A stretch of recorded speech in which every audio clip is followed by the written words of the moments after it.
Matthew. Would you like to introduce yourself? Hi everybody, my name is Matthew Luken. I'm Senior Vice President and Chief Architect at DQ. Okay, cool. Thank you very much for finding the time to meet with us and doing this interview.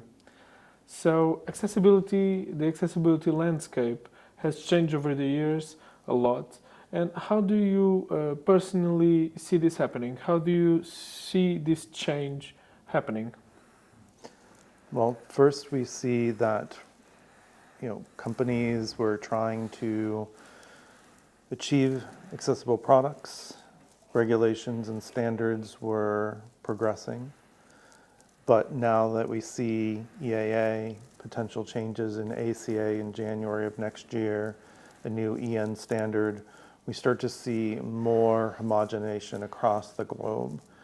We start to see that standards are advancing to keep up with technology. We see the regulations like EAA are now becoming more effective, becoming more engrossed in companies, seeing more people realizing that it's something that they need to do.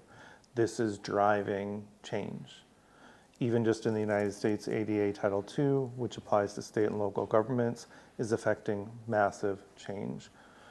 Whether it's EAA or ADA Title II, what we start to see is that companies are coming forward, even when in the B2P space, they feel it's not yet a requirement of them, they are starting to see the marketplace change on them. So we have regulation changing and we have the market driver change.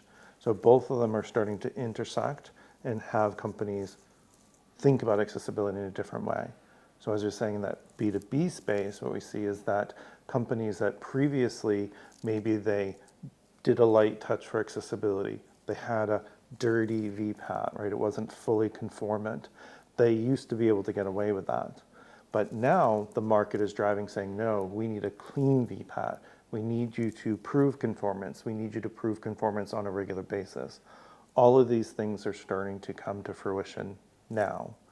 So as we move forward into 2026 and into 2027, then we start to see that more and more companies will start doing accessibility the way they should be, not just fixing and finding a bug and fixing it, but rather doing sustainable change, having complete programs, training beyond just their developers and designers, but also into support and into customer service and other areas of the company. And we're also seeing that companies are starting to realize and recognize that if they're doing accessibility for their customers, why shouldn't they also be doing accessibility for their employees? So that is starting to come more prevalent as well from a marketplace driver. So all of these things leading to more accessibility, more people doing it at scale, and the regulation is keeping pace. It's really amazing when the whole world basically gets together and makes something awesome like digital accessibility happen. And I think Europeans, our EAA it was long overdue. On that note, the Americans always have been a bit ahead when it comes to digital accessibility with your ADA and now ADA Title II. What do you feel Europe and especially Portugal can learn from accessibility, from an accessibility standpoint with America? Well, I think it's counterintuitive. Everybody that we talk to seems to think that some other area has it better. So in your reference, looking to the United States, that we might be, say, more advanced. Whereas in the US, we look to Europe and say, oh, they're more advanced, right? Their regulations, the way they think about accessibility, how they do accessibility, the fact that it's also integrated into sustainability reporting and other aspects, right? So when we in the United States look to Europe, we think they're more advanced. And we also see companies that are more mature with their accessibility programs. Not everybody, right? But some. In the United States, though, a lot of people from Europe look to the United States and think, oh, they're more advanced just because we have ADA. But ADA is really just litigation, right? The way that you have to support that is someone has to sue a company to get change. Whereas with EAA, you can complain, your association can complain, you could sue, you have monitoring bodies actually monitoring and doing things and working with the brands. So everywhere is working in similar directions. I don't think one is better than the other. What I do think is interesting is as we think about Canada, as we think about Australia, as we think about Japan and South Korea, India, right? Those other countries that had been slower adopters, or they had a program maybe with no teeth, those things are starting to be rethought and reimagined and strengthened based on what people are seeing, say, in the EAA. So those things are starting to come to fruition. So we're seeing more of a global maturation around the whole entire concept. That's really cool. It's really cool to understand your perspective because, like you were saying, your perspective is like, okay, I get your point. In fact, the EAA, it's a legal enforcement. It's the law now. So basically, yeah, we do have monitoring. They are giving companies and states the space to improve themselves. They are giving warnings. They're not already passing fines, but they are building up to it. Like, Yes. we give you a warning, you can improve. If you don't improve, we'll talk later. Absolutely. And we start to see that the monitoring bodies like Sweden and the Netherlands, they are already actively doing monitoring. They, with the Netherlands non-conformance reporting requirement, asking companies that are not conforming to have a plan, and that plan should be robust. So we start to see that, yes, there are movements. We are hearing from the monitoring bodies that the complaints are rising, that people are starting to use that methodology and that process, so that is good. They are acting upon them, they are registering them, they're entering them into the central database. So all of those things are starting to happen. But yes, to your point, we haven't yet reached the penalty phase, but we can see it on the horizon. The monitoring bodies are ready for it. They're moving towards that. And then the last piece is interesting is that we start to see the associations, right? So especially like in France, where we see the blind and low vision associations, put a demand to the 4 biggest grocers there, and that demand was not met, and now it is in court, and so that process has started. So the lawsuit has started, and it's playing out in social media, right? Which is not what a brand wants to, play out in public opinion rather in the courts. But in this particular case, it is playing out in both. Now it's in the courts and it's in social media. And those groups are very vocal in saying that it's not just the grocers.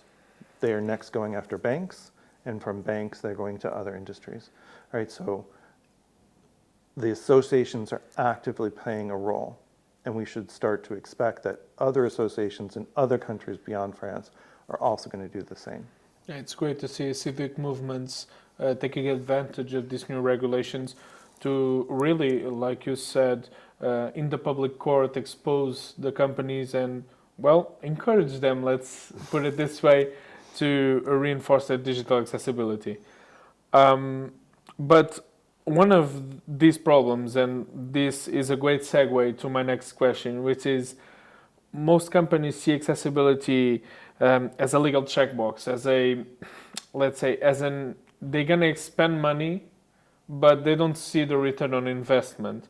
And sometimes we have the duty as software development, as accessibility auditors, we have to talk to the CEOs and make them see that there is a return on investment.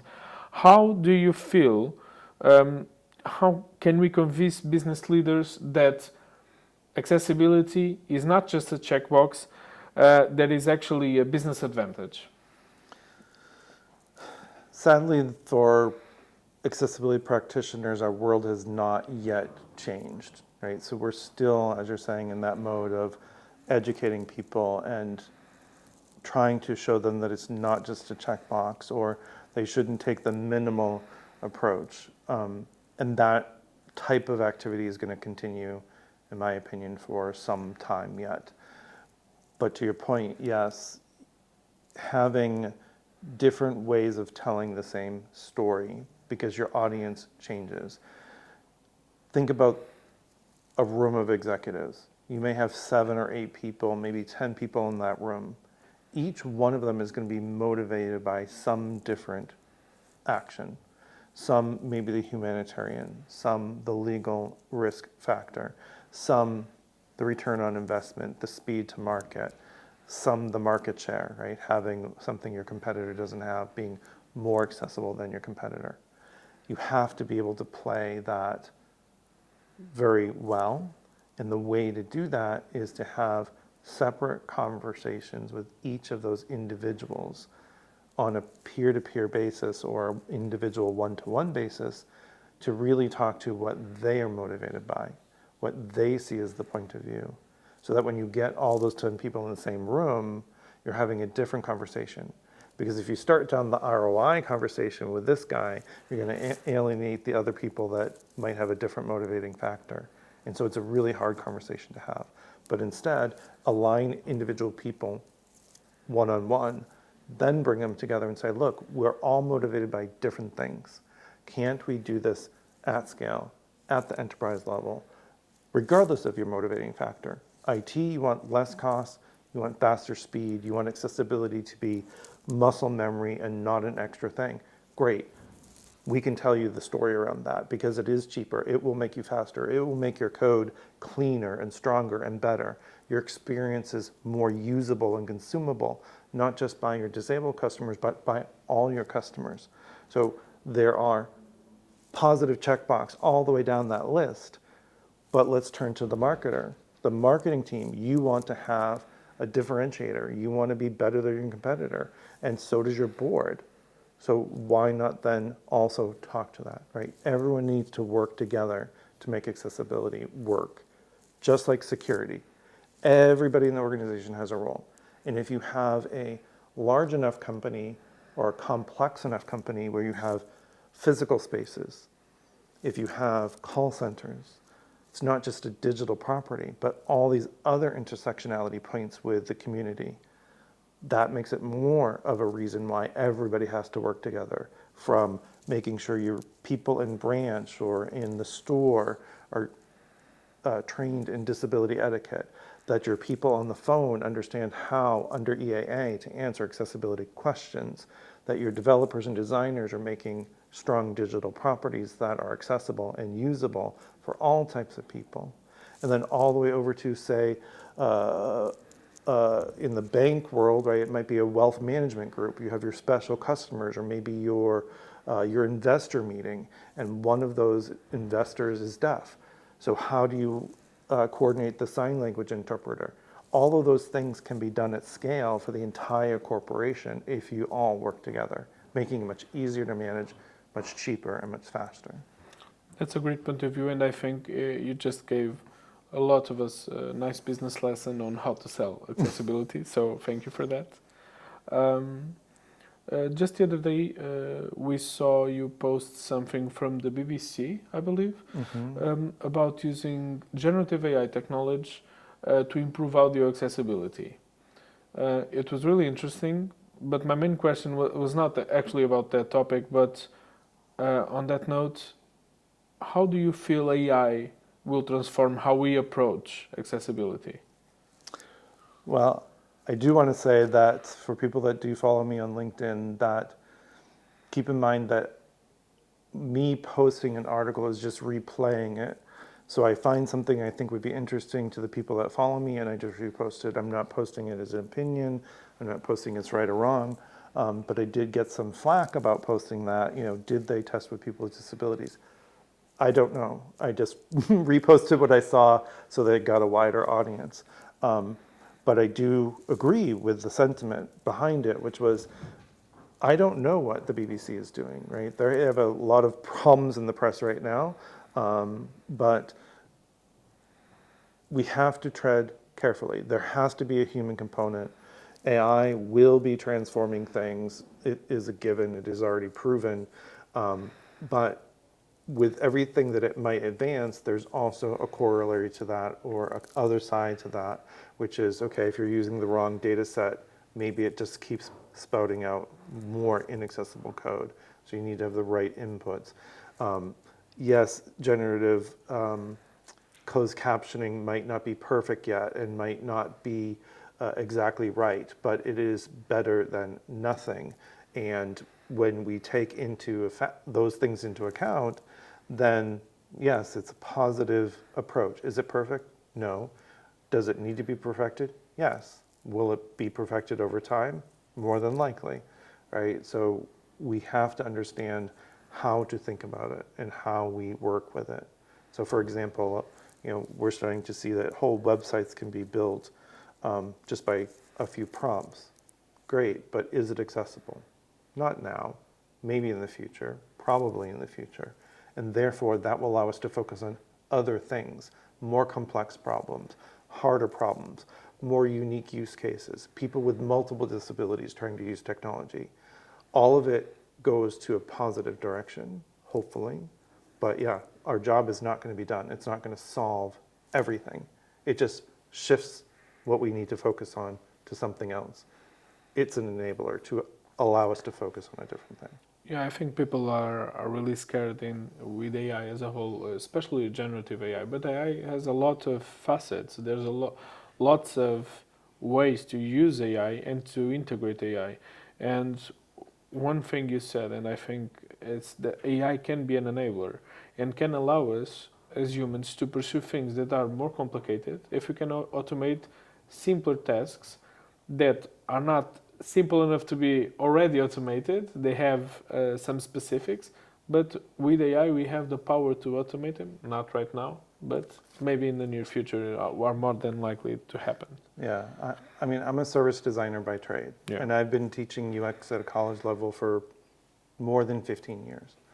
And if we look back historically to the late 60s and computers, the reason why computers were advanced and the discipline of UX was advanced was all around the space race. Too much information, complex things, computers weren't trusted, so humans had to calculate everything, and you tested them to make sure that they were actually doing what they needed to do. But now we don't need to check computers the way we did. Now AI comes along. Okay, it's going to transform things again. It's going to change things again. But that just means we change with it, and there's going to be other things that need to happen. The whole concept of process engineering, which now is called UX, has been around for a long, long, long time. So do I think UX is going to go away? No. Do I think accessibility is going to go away? No. It's just going to change how we do it, how we interact with it, and hopefully it will move us in the positive direction so that we can, as we say, focus on more complex things or other unique problems that need solving. Amazing. More personal note. What's been one of the biggest challenges you ever faced implementing accessibility in organizations? Like for them to take it seriously. What has it been one of those biggest challenges, and what did you learn from it? There's so many answers I could give to this, but I think the biggest one is in our own discipline fatigue, right? So practitioners being fatigued of having to tell the same story over and over and over again, that your staff changes, right? So maybe you have an advocate now, and maybe you have an advocate for 2 or 3 years, and then the advocate leaves the company, and now you have to re-educate another senior leader or convince them again. All of these micro moments are exhausting, and people are getting burnt out. And what we learned is that we need to take better care of our community. And so things like DQ's virtual conference every year called AXCon in February, or when Glenda or I go to an event and we talk to people, a lot of our conversation is also peppered with, but make sure that you're taking care of yourself. Make sure that you're taking care of your peers. Recognize you have a network to lean on. And so that is what we learned from that experience, is that we have to remind people to self-care, keep your strength. it is going to be a longer battle. It is going to continue to be a battle. You are going to have to keep educating people, but it's worth it. And your network can help you do that. So use people, and I don't mean in the bad way, use people, but leverage people in your community, in your network to help you. Be an enabler, don't be a doer. That's an amazing, humane message to pass on. So, if you could change one thing about how the tech industry approaches accessibility, what would it be?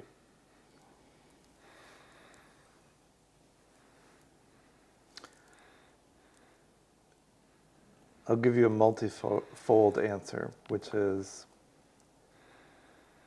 my biggest hope is that IT organizations hold people accountable for what they are hiring them to do. When I go into organizations, 9 times out of 10, I'll talk to an IT leader and I will ask them what their requirements are of their staff. And it's not to make good quality code. It's not to make right code. It is to make the fastest code that gets the minimal job done to keep the website up and running. That's it. They don't care that it's spaghetti code. They don't care that it's inefficient. They don't care that it's 10,000 lines when it could be one. It doesn't matter. It's just get the website up and get it running and accept the payment or keep the transaction going or whatever. Whereas if they really wanted to look to their organization to save time, to save money, to save efficiency, to get ROI and all those great things, all they have to do is minor shifts, which are set expectations during the hiring process that you're looking for people that understand accessibility, giving them the tools like just semantic checkers at a minimum, right? How many companies don't provide their engineers a semantic checker, which is textbook, college level coding 101? 85% of the accessibility problems would go away, let alone you're not investing in accessibility testing tools, yet it's a requirement. Your business line requires it of you, but you're not delivering it. The converse of that is the business line is also making a requirement that the code be accessible, but are not checking the code themselves. You would not do that in your personal life. You would not hire someone to come into your kitchen and put up cabinets and then say, okay, well, I'll just pay you and hopefully it's going to pass inspection by the city. That doesn't happen. So why do you do it in the business world? And this ties bigger into the last point, which is our schools. Everywhere in the world, schools are not teaching accessibility the way they should be.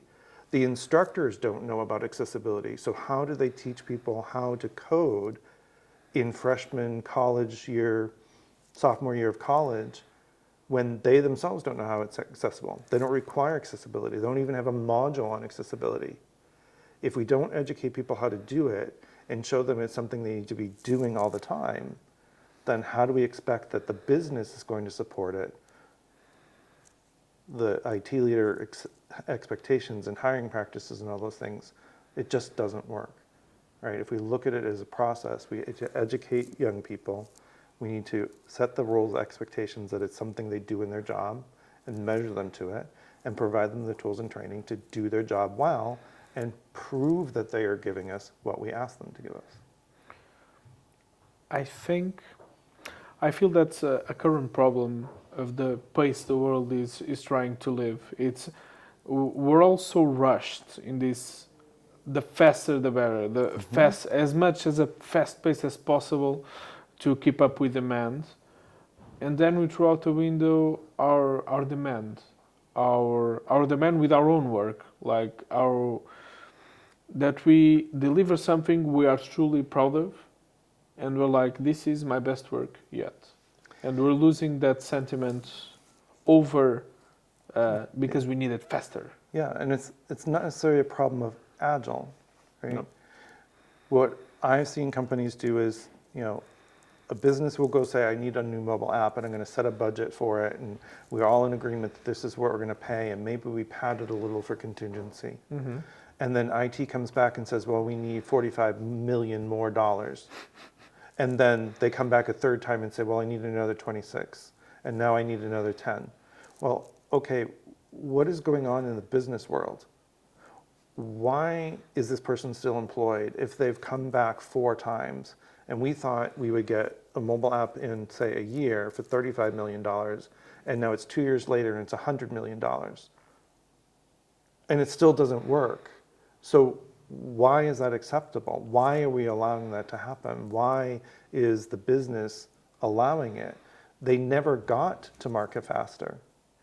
So it's this push and pull of, well, we want it fast, and we want it as lightweight as possible, and we want it good, and we want it for the cheapest price. I mean, one of the buttons has to turn off. Yeah, like those 5 things can't be deliverable in Yeah. the same equation, right? It So doesn't happen. do you want it fast and gross, or do you want it, reasonable time and reasonable price and good? You have to make your sacrifices. So And I mean, you can have really fast, really good applications. We work in low code, so we have low code to assist you with that, but it doesn't come cheap. We need to Exactly. invest. So there's always a trade-off. And I feel people are losing grip on that. Like, they want everything all the time with no repercussions. And we can use a non-digital example, right? Fast fashion. Well, we go and buy a $2 shirt at some fast fashion place in the mall, and we wear it once and it falls apart, and we wonder, well, now I have to replace that shirt, right? But you consciously made that decision to buy a cheap product that you knew would not last, rather than going by the medium price product or the bespoke product that will last you 20 years with the right launder and care and stuff. You just spoke to my heart. I basically got my life like that because I was buying a backpack the other day, and I was like, my last backpack, the shoulder ripped. And I was like, I need a backpack. So I'm going to buy a good one because I don't want the shoulder to rip again. That was like a 30 euro backpack, so it was normally priced. And then I was looking at Samsonite. They are expensive, but I'm sure they last because they're made with high quality standards. And probably have a money back guarantee or Probably. a lifetime guarantee. Probably. And that's a much better investment because even if the backpack would cost you 100 euro, you could okay, but if it lasts me 5 years, I'm already saving money. Right. Now, can you imagine if IT worked that way? Yeah. Hey, I guarantee that I'm going to get this delivered on time, on price, it's going to work, and it's going to work exactly what it's going to do, and it's accessible? Yeah. Yeah, that's what we literally paid you to do the job for, and that's within the contract. But you didn't deliver on any of those things, and you still have a job. Like, that doesn't make sense to me. I agree. To finish up our little talk here, what's one message you'd like designers, developers, or decision makers to remember about accessibility? So we'll turn to the camera and we'll tell you, everybody has a role. And that role extends to your peer set. If you are doing accessibility well and you understand it, that is fantastic. That is great. That's what we need.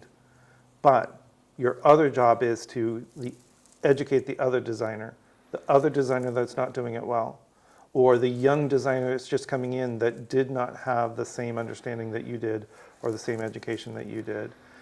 Educate them on accessibility. Make another person that knows accessibility be a champion. And that extends beyond your role. Be an enabler. So if you understand accessibility, if you understand how the program works, then you can talk to the developer, the legal person, the compliance person. It doesn't matter who in the company you could talk to and say, hey, we all need to do this together. If we all talk about it, it will be normalized. If we all work on it, it will become a reality. Amazing. Matthew, thank you so much for Thanks this for having interview. me. And we'll see you in a bit. Yeah. Bye, guys.